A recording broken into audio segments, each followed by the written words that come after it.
Hi guys, welcome to Sported. I'm Shane and another dramatic weekend of Premier League football. Liverpool finally win a game. Was the ball over the line? Deitch is furious. Wolves sack Pereira and Man City win again. Haaland scores again. So plenty to talk about, but let's dive straight into the results first and then we'll talk about the top stories. So here we go. Brighton 3, Leeds 0. Welbeck looking good, isn't he? England recall possibly. Deserves one, I think. Burnley 0, Arsenal 2. Arsenal another clean sheet. Crystal Palace 2, Brentford 0. Palace back on it again, aren't they? Really impressive. Fulham 3, Wolves 0. Pereira sacked. Forest 2, Man United 2. Was the ball over the line? Tottenham 0, Chelsea 1. Bit of controversy there as well with Van der Ven and Jed Spence blanking Thomas Frank, and they didn't applaud their fans and walked off. Didn't look good. Blanking manager Thomas Frank. Don't like that at all. Liverpool 2, Aston Villa 0. Get in. West Ham 3, Newcastle 1. Didn't see that coming. Brilliant result for Nuno and West Ham. Man City 3, Bournemouth 1. Haaland gets a brace and gets taken off again. Numerous times that's happened too. Pep's brutal, isn't he? He doesn't keep him on for the opportunity to score a hat-trick. Taken off on around 70-odd minutes with another brace. And tonight you've got Sunderland against Everton. So, right, the big stories of the weekend. Let's dive into Liverpool. So they won, thank God. And it's no coincidence that he's gone back to pretty much last year's team, aside from the goalkeeper, because Alisson is injured, and Ekitike. That was it. Aside from that, it's everybody from last season in a formation they're used to playing. Gravenberch was back.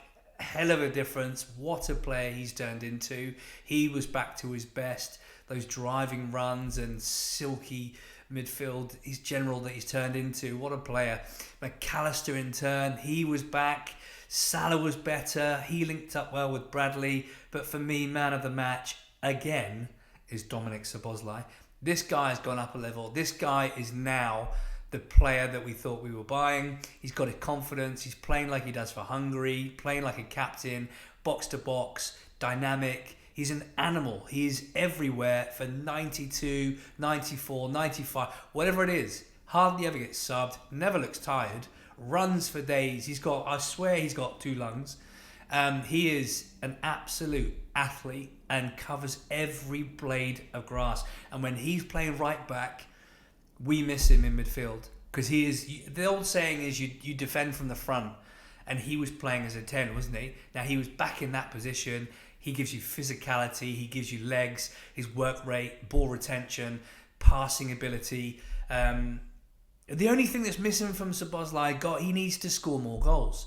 He's got it in his locker because he strikes the ball pure, like Beckham, like Trent. He's got that ability. We've seen it in the free kick against Arsenal. So we'll see, but it's much better. I really like Ekitike. I think, although Isak will be good, unless you play them both together, at the minute I'm liking Ekitike. He's just got a lot more to his game, but let's give Isak a chance. He needs to bed into the team. They need to get used to him. He needs to get used to them. But it's no coincidence. The chemistry from last season won the league. So we got too many players, lots of changes. Obviously Jota, mourning him as well. It's been a lot to take on board. And that's why it's been all over the place and they look like a bunch of strangers. But this is the first time, although Aston Villa, they didn't help themselves, and pundits have rightly pointed out, Villa didn't play the same way previous teams have played and beaten Liverpool by playing long balls to the striker and then playing off there. They played from the back and got caught out multiple times. But saying that, Liverpool, they harassed and harried and pressed and they were everywhere. They were so hungry. So I think even if they played the long balls, I think Liverpool were good enough on the day to beat Villa. Long may this continue. Villa had their chances. They're still a decent team. You can see why they've been on an unbeaten run themselves. But Liverpool look back to the team that they did last year. And Salah looked back as well. He looked hungry again. He looked more confident. His eyes were brighter. And I think he linked up. He's starting to work out with Bradley. I think now Slot needs to make a decision. Stick with Bradley and give him the next 10, 15 games. I mean, it helps that Frimpong's out. And Robertson as well. I think we're better with Robertson. I think Van Dijk likes Robertson in the team. They have an understanding. You can see that they've played for years. So the balance looked right. The chemistry looked right. Salah looked happy again. So you've got to just stick with this team. Stick with this team and then slowly bed in the new players like Klopp used to with Fabinho, with Robertson.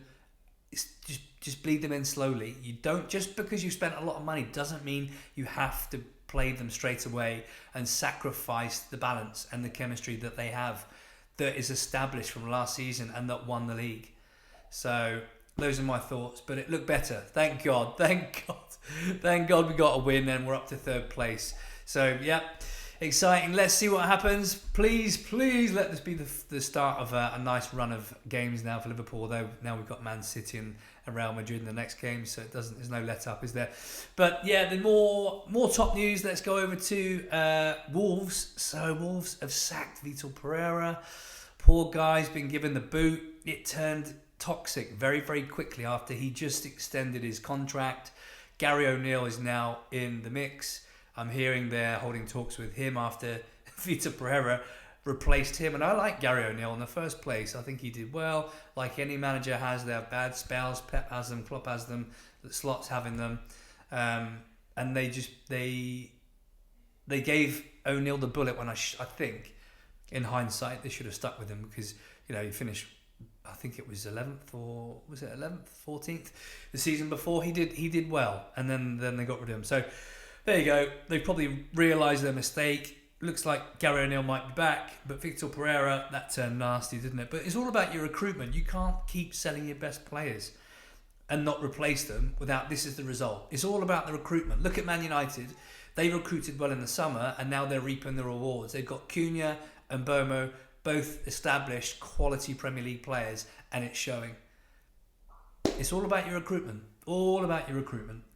So, yeah, looks like Gary O'Neill's in. And also Dyche now. This is ridiculous. The referee's assistant has flagged that the ball had gone out when it hadn't.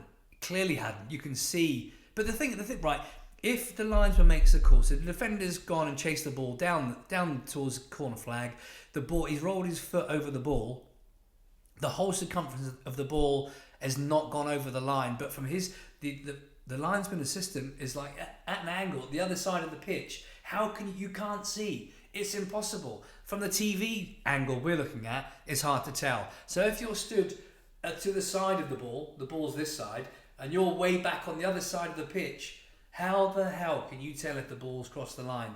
He guessed, he got it wrong, and the resulting corner, Man United scored. So Dyche was right in what he said. But the thing that gets me is, this is what VAR is for. Why haven't VAR seen it? And why haven't they intervened and said, go and take a look, you might have got this wrong. Or, it's wrong, don't give a goal kick. It's clearly wrong. This needs to change. This is what the technology is for. And the fine margins in Premier League football, this is what it's all about. To get the decisions correct. This is what the technology is for. So why are VAR not getting involved in that, but get involved in situations that they don't? It's still so primitive, VAR, for me. They should be much further advanced than they are. They need VAR specialists, not VAR controllers that are 1 minute refereeing a game, next minute in the VAR booth. They need to be full-time VAR.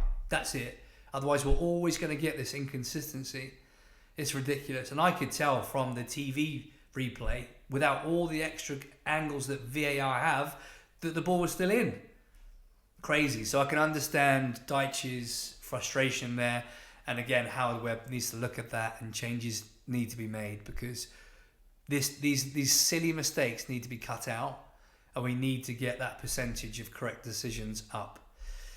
Crazy. Yeah. So anyway, those are my thoughts. Man City win again. Haaland scores again. That's all I've got to say about that. Fair play to them. But I'm just glad Liverpool back on track. What do you think? How did your team do? Do you think Liverpool are back? Do you think Dyche was right to say what he said about the ball? Are VAR still poor? Are they still not fit for purpose? Have your say. Get your comments in the comments section. Hope you enjoyed the weekend. Good luck if your team's playing tonight. More videos to come. Speak soon.